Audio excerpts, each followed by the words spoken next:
So we're trying something new today to see what happens, and I figured this was a good one to try it on.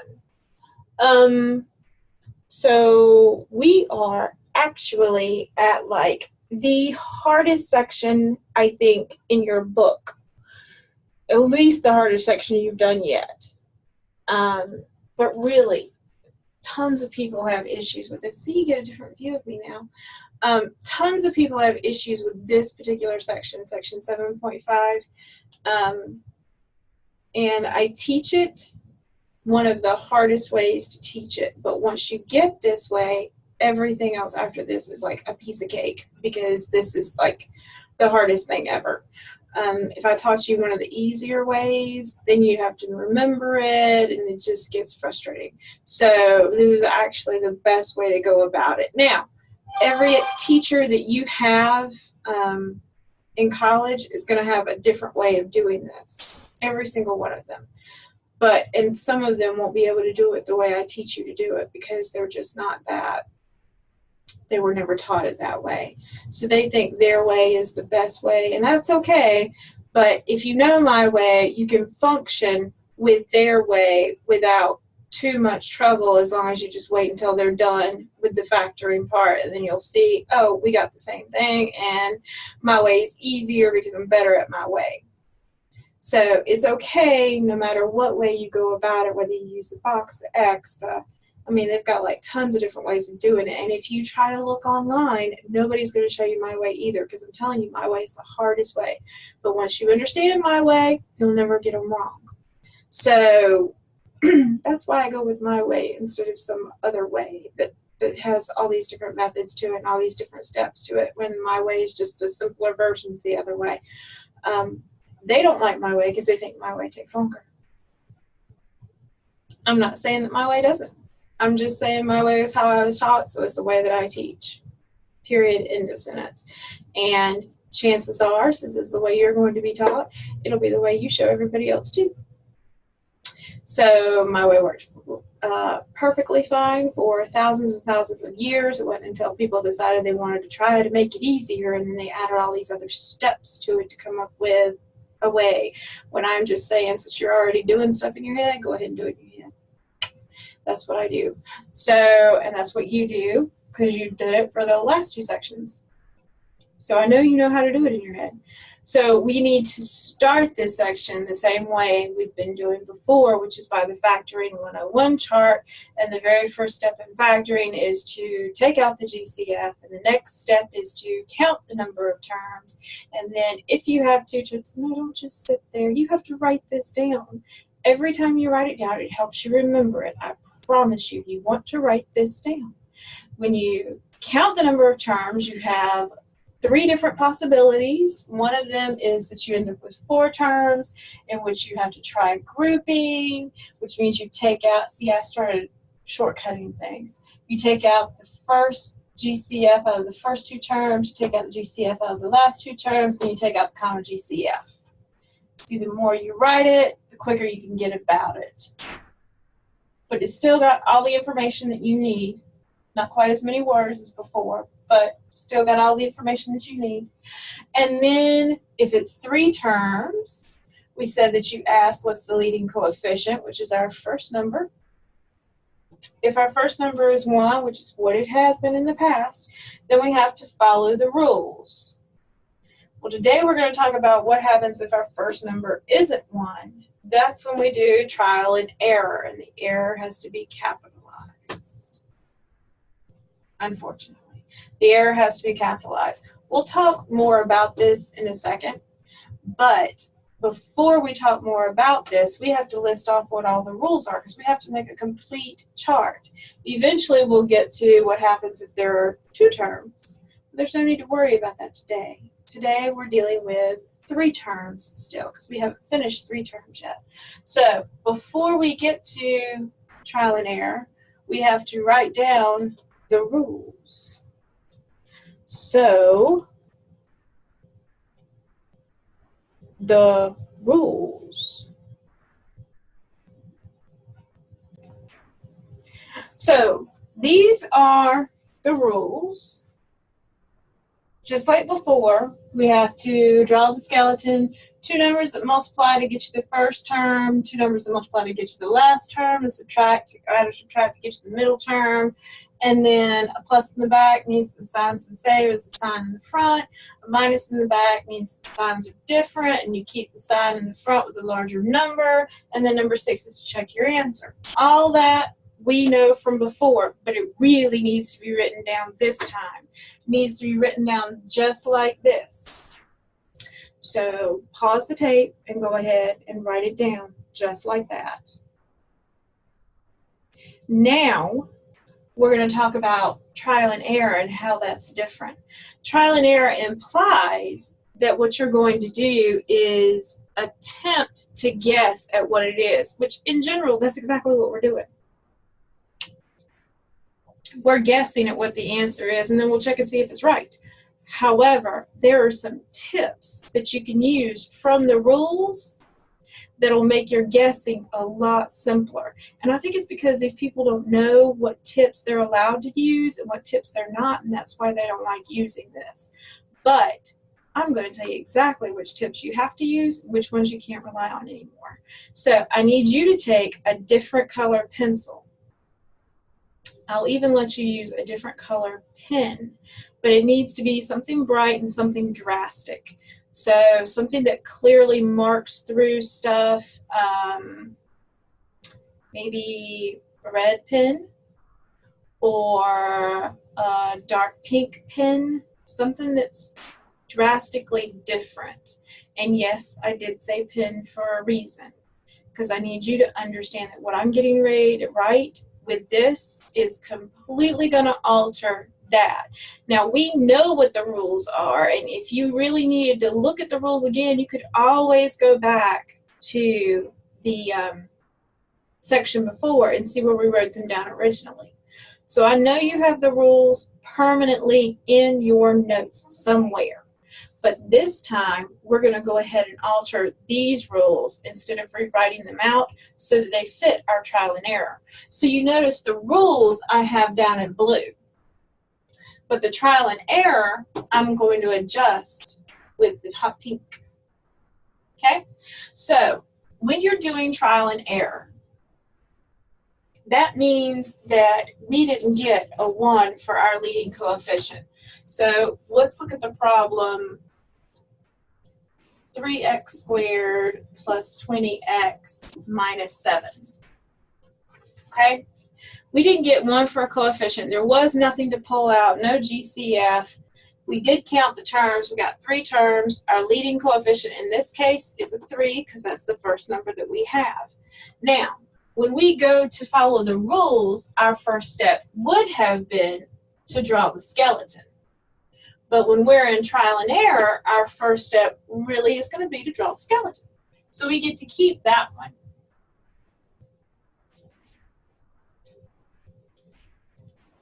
So this one stays. Our next step used to be 2 numbers that multiply together to give you the first term. We're going to keep that one too. That one is fine. So 2 numbers that multiply together to give me 3x squared are going to be 3x and x, because 3x times x gives me 3x squared. So I know that's good. Now, there might be, like if this had been a 6, there would have been different options there. That's the trial and error part. But in this case, 3 and 1 are it. So I've got my 3 and I've got my 1. And if you really want to write a 1x, that's fine, but it's an understood one, so there was really no need to write that. Next step, 2 numbers that multiply together to give you the last term and add or subtract to give you the middle term. Well, in trial and error, you really do look at the last term and think 2 numbers that multiply together to give me that term. But you don't get this part anymore. All we get are 2 numbers that multiply together to give you the last term. So in this case, my last term is 7. And there are 2 numbers that multiply together to give us 7, and that's 7 and 1. So 7 and 1. That's it. Then for number 4, it says a plus in the back means that the signs are the same as the sign in the front. That's true. All of that stays, but we don't have a plus in the back. For number 5, it says a minus in the back means that the signs are different and the largest number goes to the sign in the front. We get to keep the signs are different part, but this part, we can't rely on anymore. So it goes away. So we know our signs are going to be different, but we don't know what they are. So if our signs are different, that means one has to be a plus, one has to be a minus. That's all I know. I get to pick whichever one I want. Just threw it in there. Don't know if it's going to work. Haven't done any of this in my head yet. Just wrote it down. That's all I've done.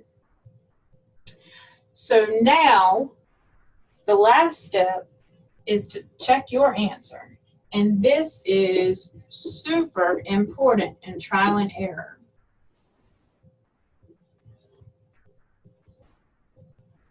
Super important because we don't know that our answer is going to work. So that's what we have to do. We have to make sure we check our answer every single time. And we have to be very careful about checking it. That's why we went to all this trouble of making sure we could do our distributive property great and go ahead and do the foiling just right. All of it has to, that's why you practiced it so much, I promise you. So it'll pay off here. Now, we do know that 3x times x is 3x squared. We planned it that way.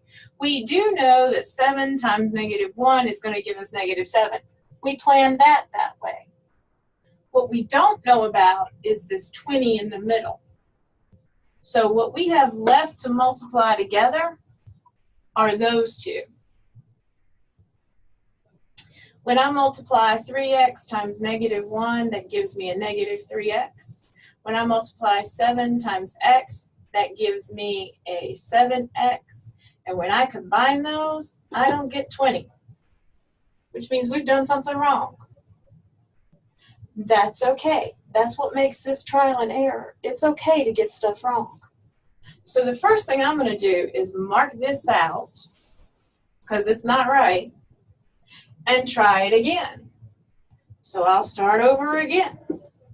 Now I don't have to start over from scratch, because like I said before, some of this stuff is like set in stone. There's nothing you can do. You're going to have a 3x and an x. So I'm going to go ahead and stick my 3x and my x in. I'm going to have the numbers 7 and 1, but I could move where they go. So I could put my 1 here and my 7 there. Now I don't know if my plus and minus are going to be right or not. So I'm just going to stick them in there and we'll see. Just throwing them in. Don't know if they're going to work or not. So when I throw those in, I know I still have my 3x squared. That's good. I still have my negative 7. That's good. I'm still looking for that plus 20. So in this case, I get a positive 1x, and I get a negative 21x. And when I combine those two, I end up with a negative 20x. Well, I didn't look for a negative 20x. I want a positive 20x. If you end up just being off by a sign like that, then that means that what's wrong is your signs. They need to be flipped. So instead of me having a positive here, I'm going to put my positive there. And instead of that being negative, I'm going to put it here. Put my plus there and my minus there. Now that gives me a negative 1, and that'll give me a positive 21, which gives me that positive 20x that I'm looking for. That's the checking that I'm talking about. You saw, I did not write out the whole thing. Because the whole point of step 2 and step 3 is making sure that those outside numbers up here were going to be right. It's the inside number that we need to check. And you check that by those 2 on the inside. So those are the only 2 that I'm really worried about. If you get it wrong, you're going to have to mark it out. You're going to have to do it again. Do not erase. I know I have preached this over and over and over again, but you don't want to erase because you don't want to forget what you tried. Once we get these problems that have like 7 or 8 different possibilities, just for moving stuff around and different numbers to choose from, you really need to make sure that you can keep in track of what you've tried. So you don't want to get rid of anything. And remember that stuff in the parentheses is always your answer. So, problem done. We were successful. Now I'm going to erase that, but you've already got it written down. If you, let me see. I don't know if I told you to do this or not because it's been more than a week since I taped it, but if you were told before to put the rules on a Post-it so you can move it from page to page to page, and it helped, you know, you looked at it and you moved it from page to page to page, then you might want to put this on a Post-it too so that you have something there. But if you never looked at it or if it didn't help, don't worry about putting that on a Post-it. I will let you decide that because you know what helped you out the most for the rules. Because learning the rules was one thing. Now we're just adjusting the rules to do it this way. Okay? Now I'm going to erase the rules as soon as I find the eraser.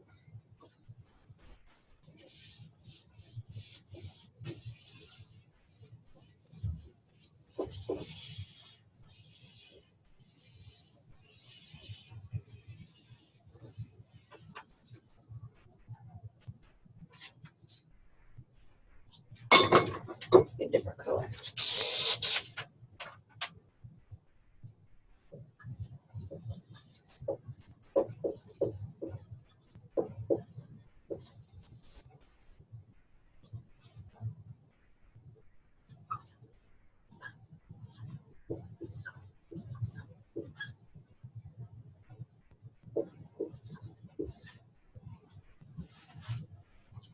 Now, if you're wondering, I'm never going to write any higher than that because I can't naturally reach that high.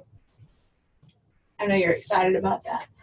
And the stuff that's written up there were written by students so that it would never get erased.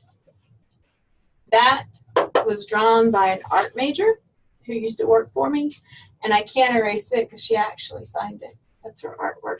And then you got my prayer points and my flat Stanley. There you go. Now you know. Okay, so there are 2 problems here that we're going to work on. Before you try them, watch me for a little bit so that you can kind of get used to how I pull numbers. I'm going to do my absolute best to show you what I do in my head so that you'll be able to do that in your head. So when I look at it, first thing I do is see if there's a GCF, no GCF. And then I go through and I count 1, 2, 3 terms. Leading coefficient here is a 2 because that's my first number. Not a 1, so I know I'm going to have to draw my skeleton and do trial and error. 2 things that multiply together to give me 2m squared are going to be 2m and m. So those are the only things that multiply together to give you 2m squared. And then I have some choices for 21. Now, there are people who would tell you to list out the choices. And if I were one of those people, I probably would have had you do it in the last section too. Because if you'll remember when we were face-to-face, Zooming, I told you that one of the things to do if you can't think of what it is to start listing them out one by one, starting with 1. 1 goes into it how many times? 2 goes into it how many times? So for this, I'm going to go ahead and list them out because in my head, that's what I'm doing. I don't write it down, but I do list them out in my head. So I can think about the numbers that go into 21. And if I think about them over here, kind of off to the side, then pulling numbers in here gets a little bit easier. So I'm looking for whatever we have in here to be subtracting to give me something small. So that means I can't get any really big numbers. Because if I want it to subtract to give me something small, like 11, I can't get like 21 times 2 in there. So I'm going to hold off on this one because it tends to not be used much. I know that sounds weird. I'm not telling you not to try it because you should always go with your gut first. But in this case, my gut is saying 3 times 7 is probably going to be what gets us most used. So I'm going to put in my 3 and my 7. Now, I'm just guessing. I don't know what it is. I haven't done it yet in my head. Just throwing some stuff up there. Signs have to be different, so one's positive, one's negative. Don't know which one's which, just throwing stuff in there. Now I know my 2m times m is going to give me 2m squared. I'm concerned with these two because I know that's going to give me my negative 21. So 3 times n gives me 3m. 2 times negative 7 is negative 14m. When I combine those two, I do get negative 11m. First time out. Didn't have to do anything else. Happened just that quick. Looks like George with glasses. Square glasses. Anyway, just that quick. Doesn't always happen like that, even for me. Just telling you. Doesn't always happen like that. So for this one, when I go to do it, no GCF, 1, 2, 3 terms, leading coefficient 7, draw my skeleton. 2 things multiply together to give me 7r, or 7r and r. Things that multiply together to give me 20. 4 and 5 is what popped into my head first, and 4 and 5 is what I'm going to put in. Signs have to be different. One's a plus, one's a minus. Don't know which one's which. So I really do get 7r squared. Really am going to get my negative 20 out. Once again, these are the ones I'm concerned with. So I have a 4r here and a negative 35r there. That does not give me my 23. It gives me negative 31. Okay. Tip 2. Before I get all fancy and try to do something with different numbers, I'm going to go ahead and switch these just to make sure. So I'm going to put my 5 here and my 4 there. I don't know that it's going to work. Don't know what I'm going to get. But I want to kind of go systematically. So if I use 4 and 5 here and it didn't work, I'm going to switch them real quick before I start changing up numbers. Just because I'm a systematic person that way. Still going to try the plus and minus until I figure out the plus and minus doesn't work like it didn't work over here. When we figure out that it doesn't work because we need a different sign, that's when I go ahead and bother switching it. I don't worry about it until then. So we know the outsides still work, right? That still gives me 7r squared. That still gives me negative 20. So it's the insides that I need to worry about. So 5r. And then these two give me negative 28r, which gives me a negative 23. Oh, that's what I wanted.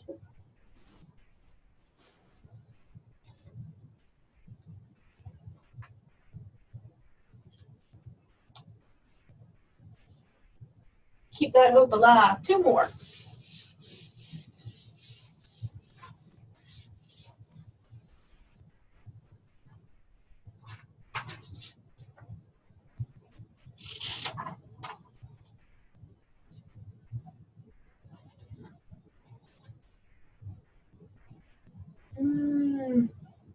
Three more. Sorry.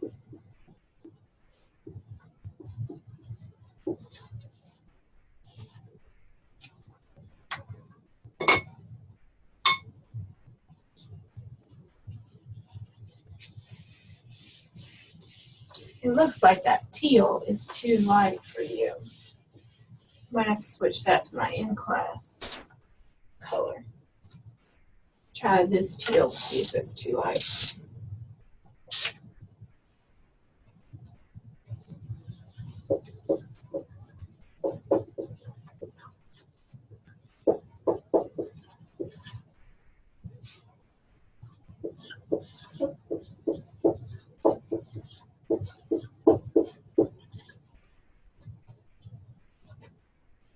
a little bit better. Okay, let's do them in order. So for this one, no GCF. 1, 2, 3 terms. Leading coefficient is 3. Draw my skeleton. Two things multiply together to give me 3s squared is 3s and s. Two things multiply together to give me 20. Well, 4 and 5 still come to my head. So I'm going to throw those in. Sign in the back is a plus. That means they have to be plus and plus. Okay, that's nice. Checking my inside, I get 4s there and 15s, whoops, there. That does not give me 17. Okay, let's try and turn them around. 3s plus 5, and then s plus 4. I just switch those two. Check in my inside, I get 5s and 12s. Together that's 17, and that is what I wanted. Go with your gut first. I'm not saying your gut is always right, but go with your gut first. Now, it might take a little while for your gut to kick in. Just being honest with you. My gut has been working for ages now. It might take a little while for your gut to kick in on this, but it will. And when it does, it'll be like that for you. It'll be like no more than 2 times. But like I said, it might take a while for your gut to kick in. And your gut is not always right, but usually it is. Let's try this one. Is there a GCF? No, because 3 doesn't go into 20.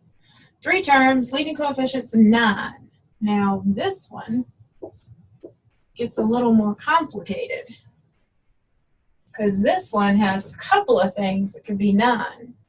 So we could have 9 and 1, or we can have 3 and 3. I'm going to try the 3 and 3 first because once again, kind of going middle of the road with my gut to see what happens.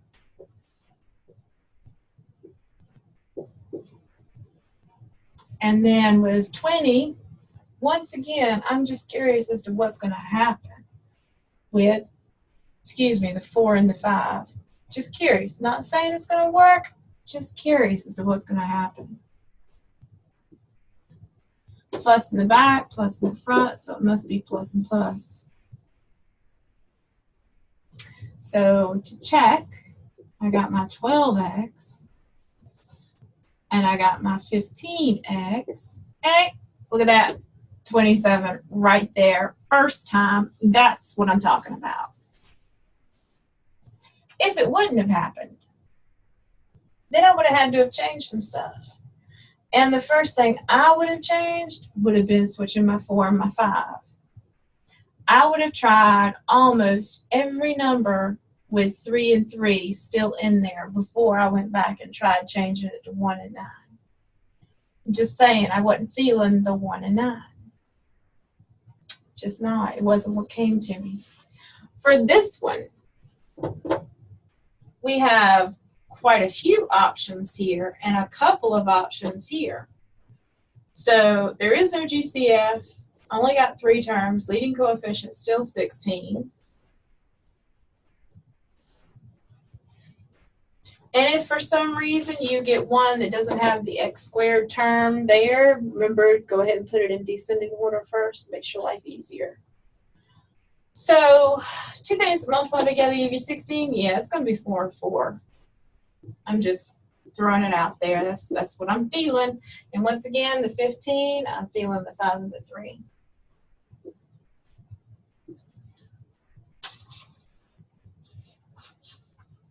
Now I'm listing them out in my head. Don't get me wrong. In my head, I got the 5 times 3 and the 15 times 1 and the 4 times 4 and the 2 times 8 and the 1 times 16. I mean, I got them in my head, but I wasn't feeling them. The ones that I'm feeling are the ones that are here. Sides are different. So 1 plus, 1 minus. Don't know where they go. I do know, because of the way I set it up, that these outside numbers should be great. It's just the inside one I have to worry about. So that's going to give me 20x. That's going to give me negative 12x. When I put those together, I get negative 8x. That positive 8x. Positive 8x wasn't what we were looking for. We were looking for negative 8x. So what do I need to do? I need to change my signs. Change that to a minus, change that one to a plus. Now that gives me negative 20x, positive 12x, which makes it my negative 8x. First time out, just saying. It happens a lot that way once you get in the rhythm of your gut working with whatever book it is that you've got. Your book is your book. Now, if you switch to another book, your gut's going to have to adjust. That's just the way the gut works. Sorry, books tend to, whoever's writing the book tends to go one way or another. That's why your gut can adjust. Just saying. So, classwork and homework. You still need to do the classwork with me on the things so that I can see it.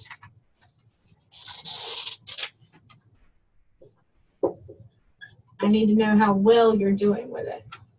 Is page 287, numbers 1 through 9 odd? And then the homework is page 287. These are all practice exercises.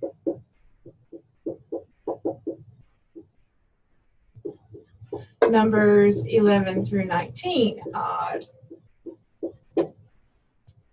So not only are we going to have odd answers for these, but odd answers for those too. So I know that the book's there if I need it. Go ahead, set everything up so that you can Zoom with me. Remember, I have to be Zoomed between 8 o'clock and 9 o'clock. So make sure you're ready at 8 o'clock because this takes some time. And I really do have to see all your different attempts. Remember, just one line through. Don't do a lot of marking out, so we'll be able to tell what you still have to work on. Okay. See you next time. Bye.